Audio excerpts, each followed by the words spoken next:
It's Dyer's turn to ban.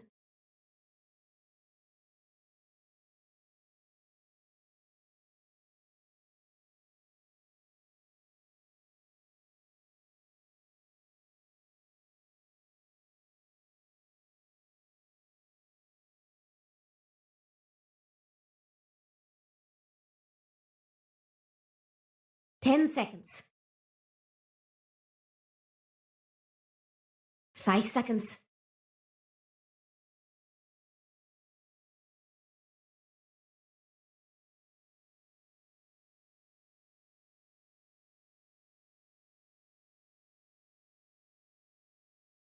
It's Radiant's pick.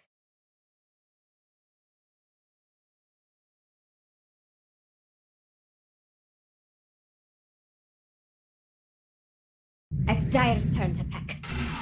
Oracle.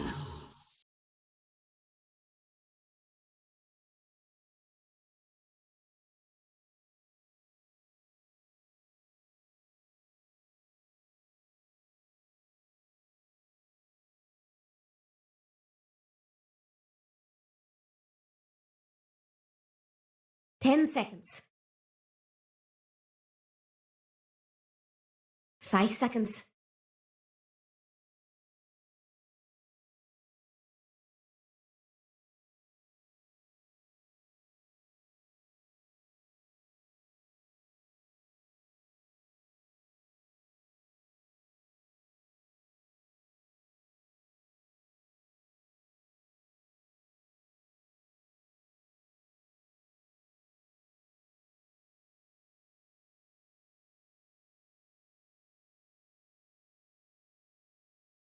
Dyer should pick now.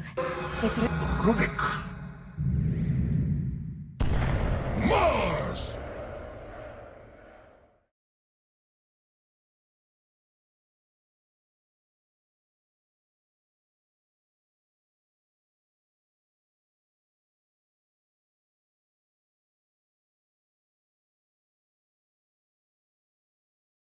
10 seconds. 5 seconds.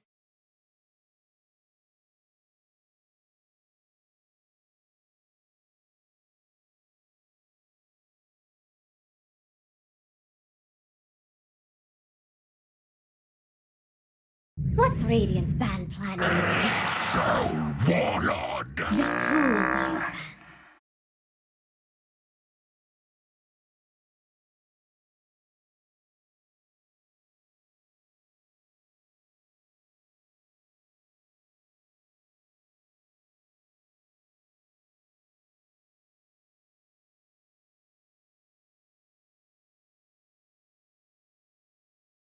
Ten seconds.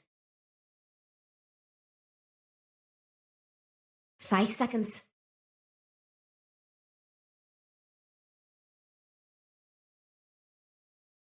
It's Radiant's turn to ban.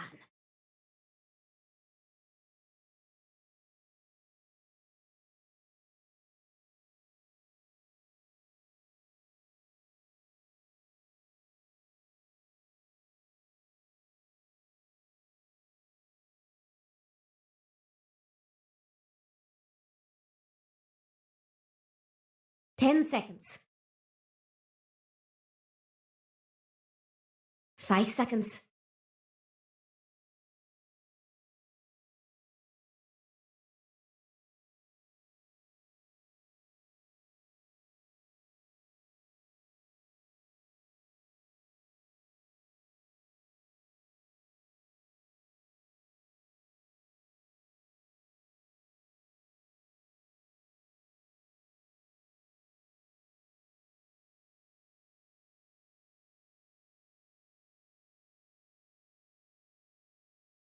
It's Dyer's turn to ban.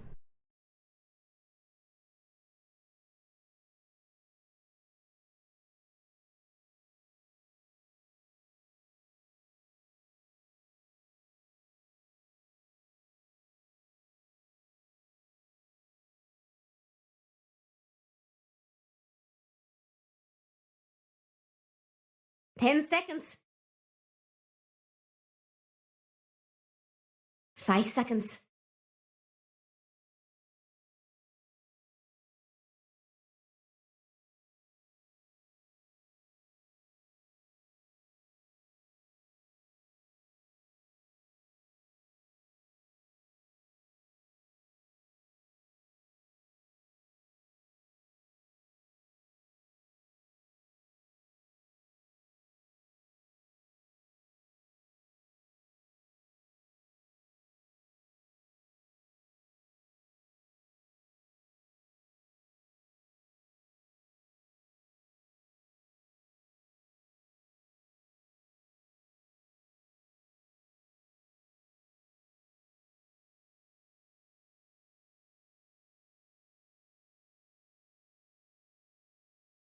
It's Dire's turn to pick.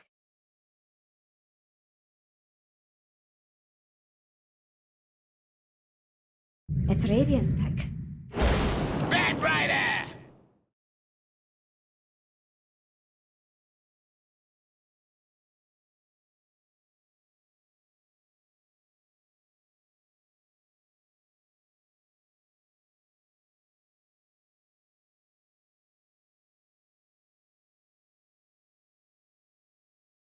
Ten seconds.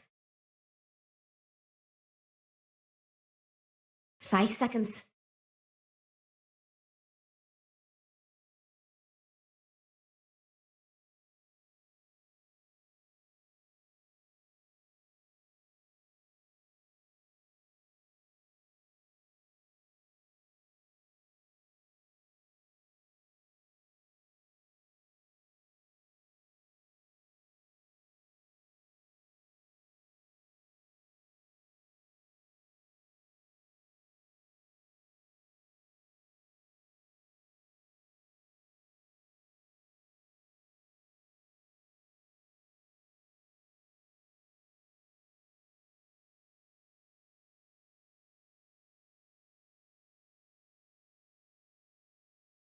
Dire should pick now. Tiny!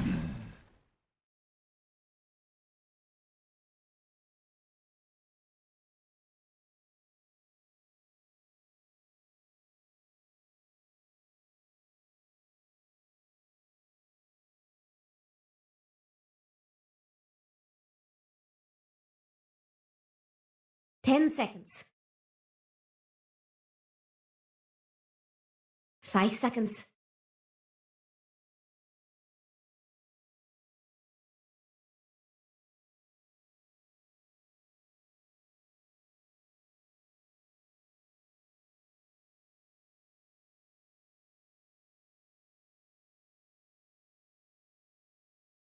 It's Radiant's turn to pick.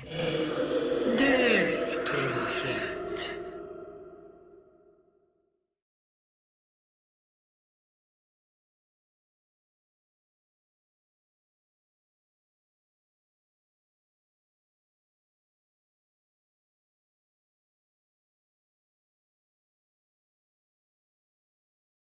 10 seconds. Just who will Dire ban? Invoker.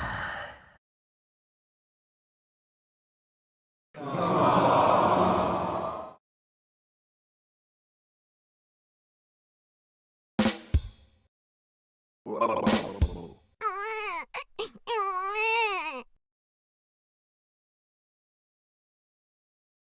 10 seconds.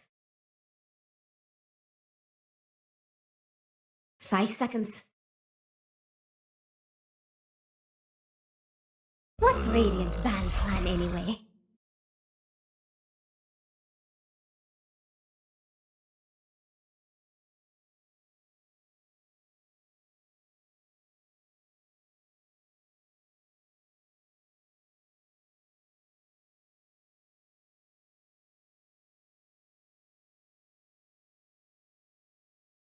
Ten seconds. 5 seconds.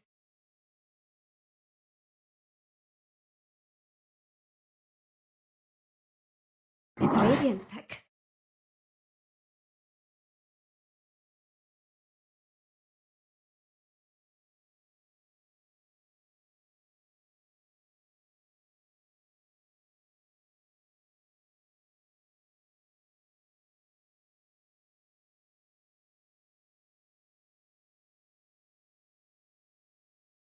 Ten seconds.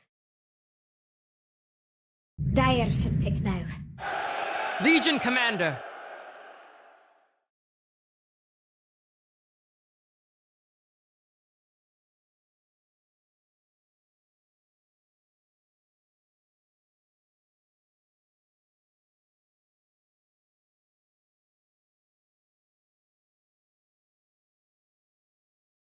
Ten seconds. 5 seconds.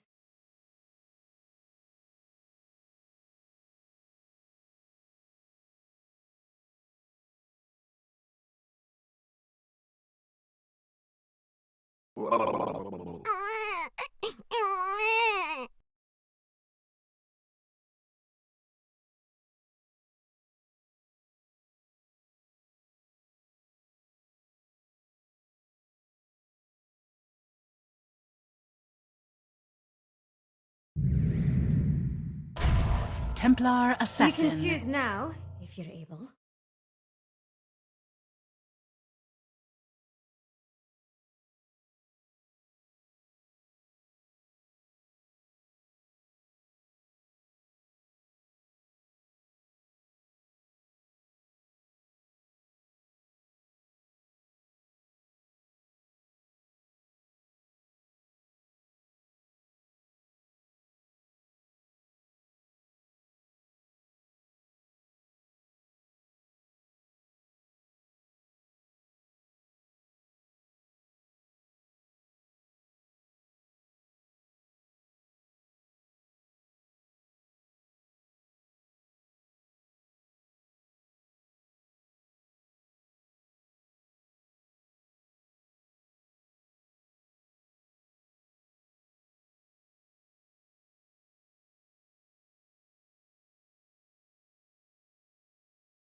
Oh yes, Lacoste, what do we have here? I mean, happens in a few pubs, doesn't it? No, you pick your mid hero. Someone's been very adamant keeping their icon on the mid, and suddenly you got two mids in the game. That's happened here for Alliance. It's obviously the strat that they have some sort of great idea behind. I mean, Lacoste, what's the thought process? Is this going to work out for Alliance? Something a little bit different. This Nico baby DP with Limp on the T8 in the same game. They wanted to have and utilize the 10th pick, have a better matchup on the mid lane. That's why they picked the Templar Assassin against Invoker.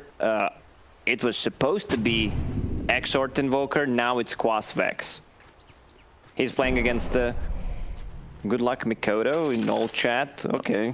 To his own teammate. I don't remember. Nice, you know, I mean, it is promoting nice. a positive attitude and also showing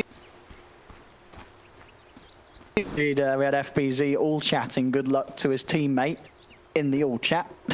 But that's nice, just promoting a positive attitude and showing that Boom's in good spirits coming into this one, and a very exciting one to see, as I say. You know, Alliance is obviously making this last-minute adjustment to make sure that they in their heads get the lanes that they feel are gonna be strong for them. Now, I mean, obviously that's the idea. What would you say the downsides of having this draft where you do have a DP and a TA? Like, what sort of problems could Alliance run into with this a bit of an unorthodox draft?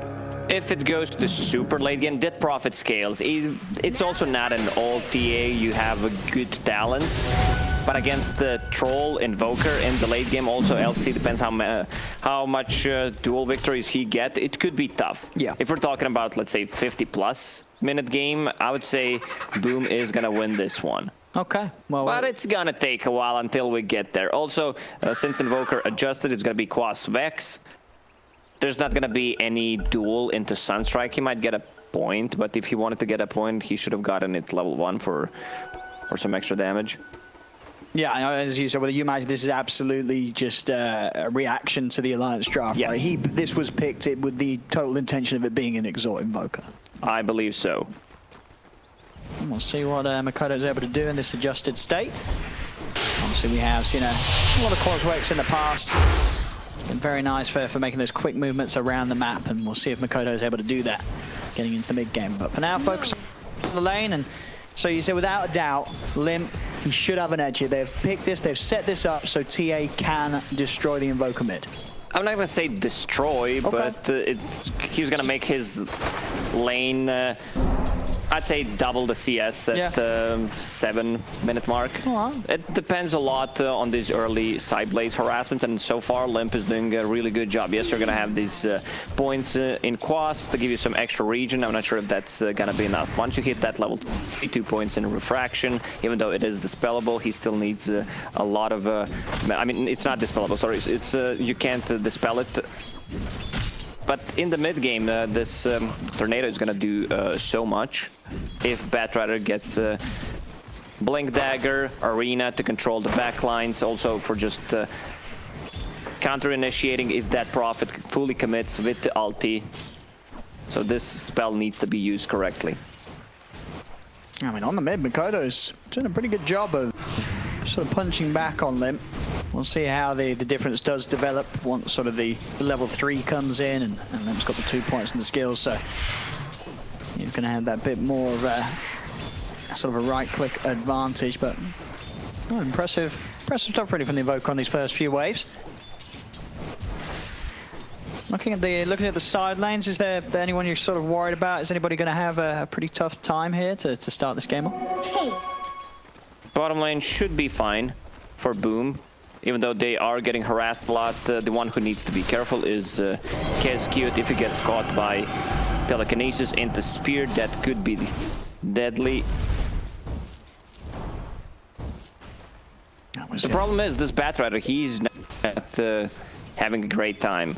Even though it is position 5, they have pressed the attack to dispel. Also, it's not that effective. Also, if he was at the bottom lane against Oracle, also having issues getting more than 3-4 napalm charges up. Yeah, definitely very hard for him to have an impact early on because of these supports and saves that they have between them on Boom. See down bottom, 33. Bit of aggression as he's going to try and chase back Kezcute. Won't find an option for the spear angle.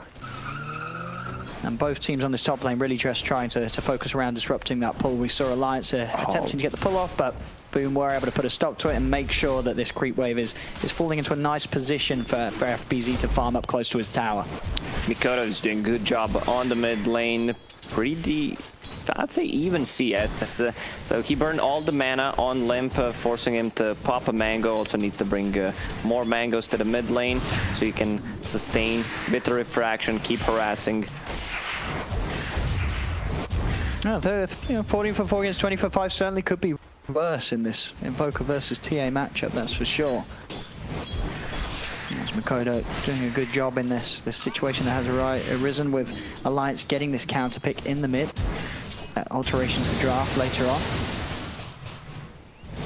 And we are going to see a bit of a movement. Hyde is starting to head over. Was around these rune spawns, but as it ends up being, Limp is going to get lucky with the RNG. The DD will be there for him to claim on the bottom. Yeah, I would say it was RNG if he picked up a region rune there.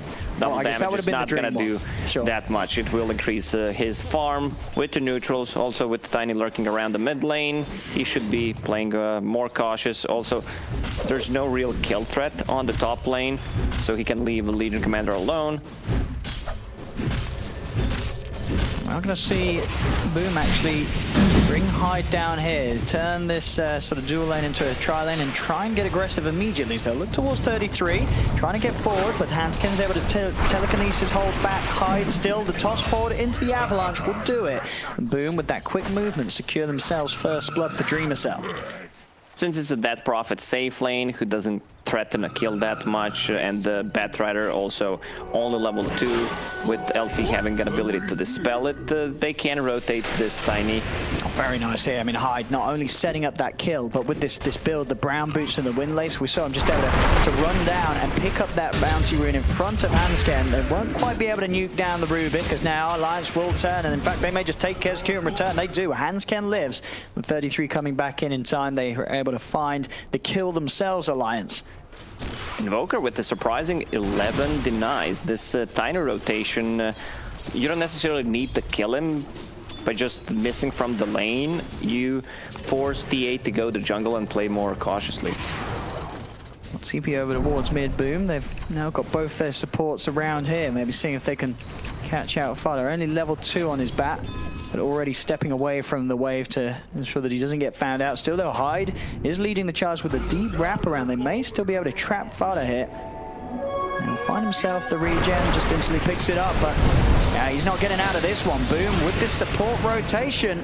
They'll have the damage to take down the bat and set up some action for Mikoto to get involved in. Already once again, we saw Hyde last game with some really nice Tiny movements, and he's continuing to keep the standard here in game 2.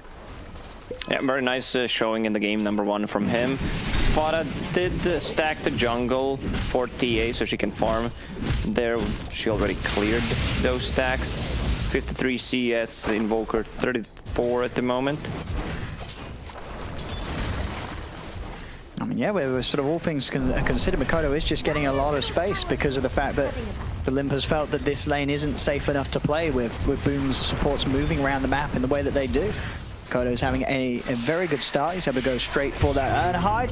His reign will be put to an end for the great moves he made.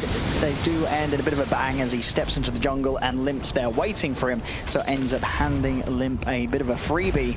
Denied. As Limp can resume hitting the jungle creeps. Down bottom. Dreamer Cell. Looking towards 33, but the shield's up. Back away. And with the Rubik back in, Dreamer Cell's got to be a little careful. Is out of regen on the troll right now. Has no mana to work with to pop the ulti. Also doesn't have a point in it yet. Legion Commander just hit level 6, which means the duel is up, so they should try to rotate someone there and grab a kill.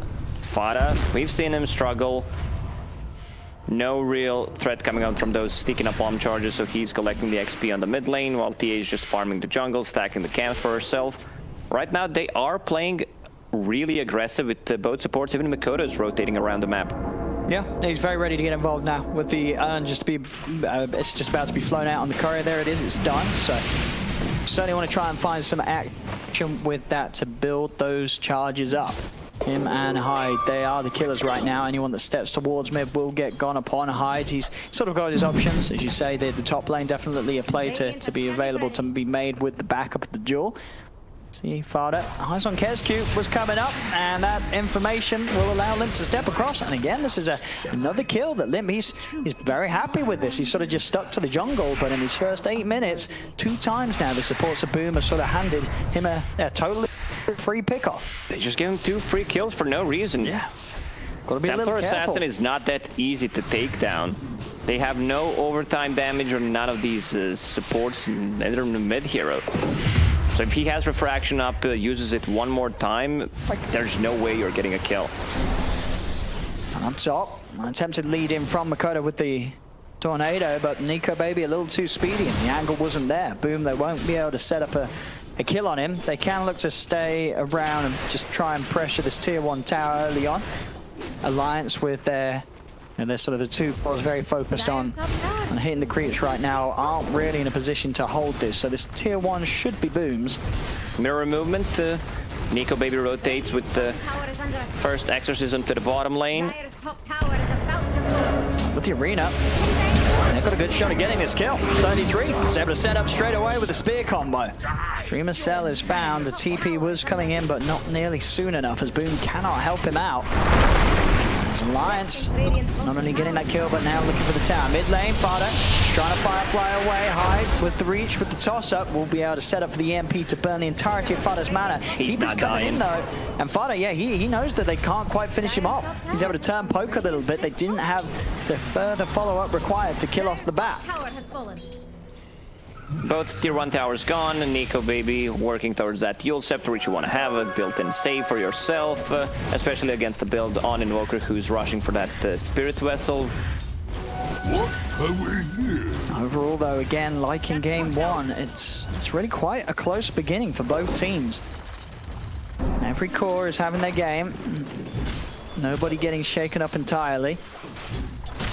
Build-wise, no other surprises really. Looking at the cores, Dreamer Cell very much going for the same as he saw from Nico Baby, but he's in trouble. Still no point into the in that ulti. Not enough burst though. Dreamer Cell will live, but again he's playing it very, very close to danger. Has to take the walk back towards the base. I mean, he's got a salve actually. It's not going to be to the base, it's just going to be round towards the jungle. As this, sort of showing in that bottom lane has become a bit of a no-go. Every time he goes out there, there has been a response from Alliance. Doing a good job of trying to shut down the areas of the map that this troll feels safe in. Press the attack on the catapult. They can't push. They don't have the heroes that deal any kind of physical damage to the towers, unless they take a fight first. Alliance doing a good job of avoiding that. A little bit of annoyance, but 33 is is more than fine with having his mana burn, still has a Soul Ring, and on top of that a Mango to play with if he is required for any immediate action. And all whilst this passiveness is happening, Limp is the one to sort of get the most out of it. This Desolator, just a 500 gold away. He's on track to hitting the great timings you want as this TA. They just haven't been able to get over there. The 2 times they've attempted it early on, it just ended up with giving Limp free kills. This lineup from Alliance can play extremely fast. Once you pick up that Deso, it opens up the Roche for you. All it takes is getting a pickoff or 2. Combine that with the DP ulti, and you have a freebie on the Roche. Oh, yeah, absolutely. Some of the Alliance will very happily look towards. In terms of team fight around the pit, they could get a good nuke off with the overwhelming odds, and obviously Makoto with the Tornado EMP. It can sort of slow down Alliance's potential in these sort of enclosed areas. But Boom, they don't want to let the game get to a point where Alliance are in the roast. They're trying to find some action before Alliance gear up and go for it. Down bottom, another Tornado off the park. Yeah, Nico Baby easily able to sidestep it. In fact, they're going to just turn. They're getting onto the Invoker with the silence. A false promise will keep Makoto alive for now. Using the EMP, Nico Baby getting Toulouse trying to get out of range of it. Does still clip him, but it doesn't matter. They kill off the Oracle, and now with the backup from Fada, they can lock down the Legion with the lasso. Alliance, they'll kill off 2. And these movements from Makoto, they're just not working out. It's been a couple of times he tries to go top with a Tornado, doesn't manage to hit it. And again, we're seeing a repeat in that sort of series of events down bottom. They're just not being able to start off the action boot. Also, there's a lot of what you want to call like wasted gold on Invoker right now. You have Spirit Vessel with 0 charges. Yeah, it gives you HP, movement speed, a bit of mana regen, but if you don't have a charge, especially against a DP, it's really not that useful. Now this is already now, you know, sort of 10 minutes it was close, but now 13 minutes in, it's starting to look like a pretty hard game for Boom to play. It feels like they've just ended up giving Alliance a little too much.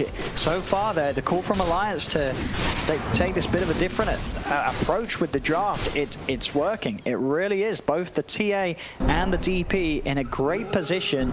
Limp halfway towards the Blink Dagger. Boom, they've really got to look for something as soon as possible. The last 2 times they tried it, it hasn't been a success. They've got to find something working for them. There's the AoE silence. Lift up with the drag back. EMP. It's going to burn a fair bit of FPZ's mana. We'll be able to pump it back up with the 1 charges. And still, though, Boom, they're struggling to really get involved in this fight because Makoto, he's just caught on the front lines. That's their mid down and gone.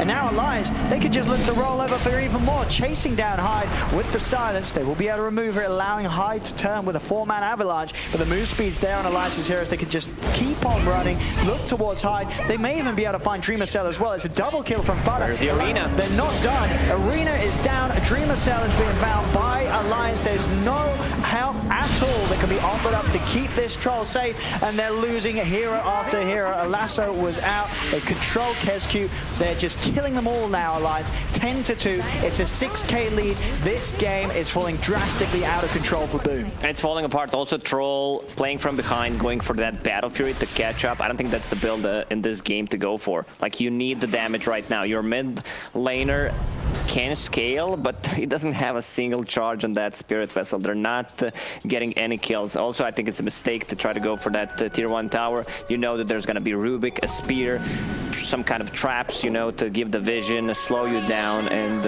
it's a great Rubik game. You have a lot of good spells to steal. You want to steal, either press the attack to remove some of their spells or anything from Invoker, and it's pretty much easy to steal. You know you're going to get either EMP, Tornado, or a Cold Snap, which everything is extremely useful. Oh, yeah. I mean, yeah, and just overall, the core matchup now at this point, 15 minutes in, it just looks very, very rough for Boom ID. You have this Death Prophet with, you know, Yule's Scepter done. Alliance has also got Limp with the Blink Deso completed at 15 minutes. You know, you start looking for fights as Alliance, Boom, they're just not anywhere near ready to sort of fight back. Dreamer Cell, he's an item and a half away from being prepared to get involved in any action as this troll. Once you finish that Deso and have 4 points in Meld, you can solo kill the Roche. Mars is going to come up and help out a little bit. The Death Prophet is level 13, which means 2 points in ulti. The Ghost double. Once you get it, also a casual double damage spawn near the Roche pit. It is time to go. They might go for high ground. Get the tier 2 tower if DPL is still running. Oh, yeah. That's a good pickoff. Yep, they'll start it off. No TP. Oracle cannot get off this clip. Another kill. This really is turning into a bit of a stomp here from Alliance. Just running over Boom. Playing so fast here, and now FBZ's got to be careful. Jump forward. 33's able to get the angle for the spear back. Makoto's trying to push them off with the EMP. The silence and the side blades as well, just cutting them up. The arena will catch up Makoto. They're going to go straight up towards this. He's got the ghost walk. They don't have detection available, so Makoto will be fine. The CMP burning mana, slowing this push down. They need the regen their mana. Clarity running on Templar Assassin, but this game, when it could be over, all it takes is one good fight. Dead Prophet still holding that ulti. And Limp, of course, still with that Aegis. It's, you know, they've got everything they need, really, Alliance, to push on all of these objectives, take these tier 2 towers. Boom, they're just got to sort of hope that there is the time for Dreamer Cell to find the farm, but he still needs a whole lot of it to get to a point where he's going to be any sort of scare for Alliance's lineup. He's about to finish the Battle Fury. Man, LC not involved in a single kill. I mean, they only have 2 kills, to be honest, but also Hood, I don't think that's the item here. They have no magical damage. Yeah, it's, I mean, what would you have liked to see instead? Would you have liked to maybe see like a straight up blink so they had some sort of way to force pickoffs, or just tanking up any kind of physical damage resistance, going for Vlad to boost the armor of your team against the DPLT and the Templar Assassin who has this meld. Oh, she got the Imp Claw as well. Oh, Limp's going to be happy with that one. I mean, Limp has had a very, very, very impressive game. 3-0-3. It's all just sort of fallen into place for him as a TA. Now they made the call, Alliance, to make Limp that win condition, as the panel mentioned, and it's looked pretty flawless so far. Definitely a switch up that is working incredibly effectively in this game too. Over they go, Makoto. Gonna get focused. Limp jumping in, looking to chase these kills. They do commit with the duel. The arena is down the back. He's gonna win the duel. Barter survives. It's 4 dead on Boom. This is getting messy. 16-2. Oh, debated by Fada. He did not want to pop the ulti. He saw Legion Commander being around. That's going to be a full team wipe. And this is a bit of it's a bit of a sad ending here for Boomers. They have had such great moments at this LAN, but this game, I mean, Alliance, they've just pushed it up to 11. They are rolling over Boom right now. As Boom, they are going to have a chance with the high ground defense, but as these items just continue to fly out for all of Alliance's members, none of this is going to get anywhere easier for Boom. The difficulty is constantly rising. They can finish the tier 2 tower on the top lane and go end the game with the next Exorcism. Also, DP is level 15, finished off the Aghanim Scepter. I mean, look at it. They felt they got 3 heroes. Surely they can get the bat, but it wasn't to be the case. And you know, at this point of the game, coming into the 20-minute mark, the only person with bonus dual damage is Fada on the Batrider. By Daedalus right now. Fada is in. Lasso's there on the Legion. Dreamer Cell has been false promised. There's going to be a buyback from the Legion. They're putting everything into this Boom. They're trying their best here to get something out of the fight, but they've already lost 2 heroes. Double kill for Fada. Alliance, they're up the high ground. Arena is down, trapping the 2 of them as they'll run towards it. It's over. It really is. GG is called. This is the end here for Boom in this series. 2-0 as Alliance take game 2.